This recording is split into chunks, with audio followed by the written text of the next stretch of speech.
ஆர்ஆரை வீழ்த்த தரமான சிஎஸ்கே அணியை களமிறக்கிறாரு Ruturaj Gaikwad. So RR versus CSK இவங்க ரெண்டு பேருக்கும் இடையான இணைய போட்டியில் சிஎஸ்கேனுடைய பிளேயிங் 11 எப்படி இருக்க போகுது, சிஎஸ்கே அணியில் என்னென்ன மாற்றங்கள் இருக்க போகுது அப்படிங்கிறத பற்றி தான் இந்த வீடியோவில் டீட்டெயிலாக பார்க்க போகிறோம். ஆர்ஜிபிக்கு எதிராக சிஎஸ்கே மோசமாக சொந்த மல்ல தோற்றத்துக்கு பிறகு ஆர்ஆருக்கு எதிராக கவுகாத்தியில் ஜெயிக்க வேண்டிய கட்டாயத்தில் சிஎஸ்கே இருக்காங்க. ஸோ இன்னைக்கு 7:30 மணிக்கு கவுகாத்தி மைதானத்தில் சிஎஸ்கேவும் ஆர்ஆரும் மோதுறாங்க. ஏற்கனவே ஆர்ஆர் அணி இந்த சீசனில் மோசமாக விளாண்டுட்டு இருக்காங்க.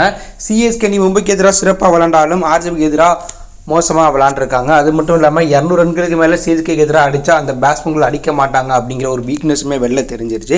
இந்த நிலையில் சிஎஸ்கேனுடைய பேட்டிங் அட்டாக்கை வலுப்படுத்த கான்வேவை இந்த போட்டியில் சாம்கரனை ட்ராப் பண்ணிட்டு இறக்க போகிறாங்க. அதே போல் தீபக்கோட ராகுல் டுபாத்தியையுமே பார்த்தீங்கன்னா கலட்டி விட வாய்ப்பு இருக்கிறதா சொல்கிறாங்க. இதில் தீபக்கோடாவை கலட்டி விட்டுட்டு விஜய் சங்கரை இறக்க வாய்ப்பு இருக்கிறதாவும், ராகுல் டுவாத்தியாவை கலட்டி விட்டுட்டு இளம் வீரர் ஷேக் ரஷீத்தையும் களமிறக்க வாய்ப்பு இருக்கிறதா தகவல் வெளியே இருக்குது. ஸோ இந்த மாற்றங்கள்லாம் சிஎஸ்கே ஆர்ஆருக்கு எதிராக பண்ணால் சிஎஸ்கேனுடைய பேட்டிங் அட்டாக், ஃபீல்டிங் அட்டாக், பந்துவீச்சு அட்டாக்குமே ஸ்ட்ராங்காக இருக்கும். ஏன்னா சிஎஸ்கேனில் சாம்கரன் அதிக ரன்களை வாரி கொடுத்துட்ருக்காரு. ஸோ அவருக்கு பதிலாக கம்போஜை இறக்கினா அது ஒரு வேறு லெவல் பவுலிங் அட்டாக்காக சிஎஸ்கே அணிக்கு இருக்கும். ஏன்னா கம்போஜ் தற்போது இளம் வீரராக கலக்கிட்டு இருக்கார். ஸோ சிஎஸ்கேனுடைய பிளேயிங் 11 ஆர்ஆருக்கு எதிராக மாற்றங்கள் பண்ணால் இப்படி தான் இருக்கும். So Ruturaj Gaikwad Conway opening பேட்ஸ்மேனாக களமிறங்குவாங்க. 3வது நாட்டில் ரச்சின் ரவீந்திரா விளையாடுவாங்க. 3rd நாட்டில் ராகுல் ட்ரிவால்த்தியாவை ட்ராப் பண்ணால் ஷேக் ரஷீத், அப்படி இல்லைனா ராகுல் ட்ரிவால்த்தியா விளையாட வாய்ப்பு இருக்குது. தூபே அடுத்த நாட்டில் விளையாடுவாங்க. தீபக் கூடாவை ட்ராப் பண்ணிட்டு விஜய் சங்கரை அடுத்த மேட்ச்சில் களமிறக்கிடுவாங்க. 7வது நாட்டில் எம்எஸ் தோனி, 8வது நாட்டில் ஜடேஜா விளையாடுவாங்க. அடுத்த நாட்டில் அஸ்வின் விளையாடுவாங்க. கம்போஜ், கலீல் அகமது பந்துவீச்சு அட்டாக்லையும், இம்பார்ட் பிளேயராக பதிரானாவும், பியூர் ஸ்பின் போலராக நூர் அகமது பிளேயிங் லெவலில் விளையாடுவாங்க. இதுதான் சிஎஸ்கேனுடைய பெஸ்ட் பிளேயிங் லெவலாக ஆர்ஆருக்கு எதிராக பார்க்கப்படுது. மேலும் இந்த பிளேயிங் 11 பேட்டிங்லேயுமே ஸ்ட்ராங்காக இருக்கும், ஃபீல்டிங்லேயுமே பார்த்தீங்கன்னா பயங்கர ஸ்ட்ராங்காக உள்ள ஒரு பிளேயிங் 11 பார்க்கப்படுது.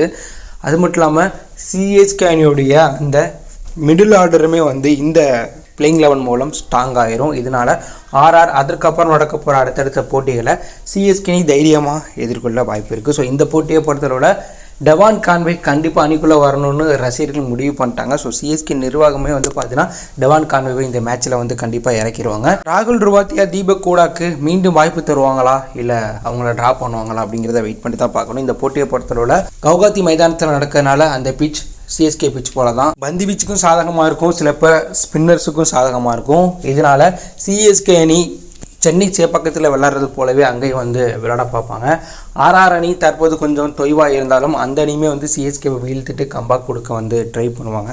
இதனால் ரெண்டு அணிக்கும் இடையே கடு போட்டி இருக்கும். ஸோ இந்த போட்டியை பொறுத்தளவில் டாஸை விட்டுப்பட்டு சிஎஸ்கே அணி முதல்ல பேட்டிங் ஆட பார்ப்பாங்க. ஒருவேளை முதல்ல பந்து வீசினா 150 ரன்குள்ளே எதிரணியை பொட்டலம் பண்ண பார்ப்பாங்க. ஸோ சிஎஸ்கே அணி இந்த மேட்ச்சில் ஜெயிக்கணும்னா இந்த மாற்றங்களை பண்ணி சிறப்பாக விளையாடணும், அப்போ தான் கம்பேக் ஆக முடியும். ஸோ நீங்கள் சொல்லுங்கள், சிஎஸ்கே அணி கண்டிப்பாக இந்த 3 மாற்றத்தை இந்த மேட்ச்சில் பண்ணுவாங்களா? ஆர்ஆருக்கு எதிராக சிஎஸ்கே அணி ஜெயிச்சு கம்பேக்காக வாய்ப்பு இருக்கா?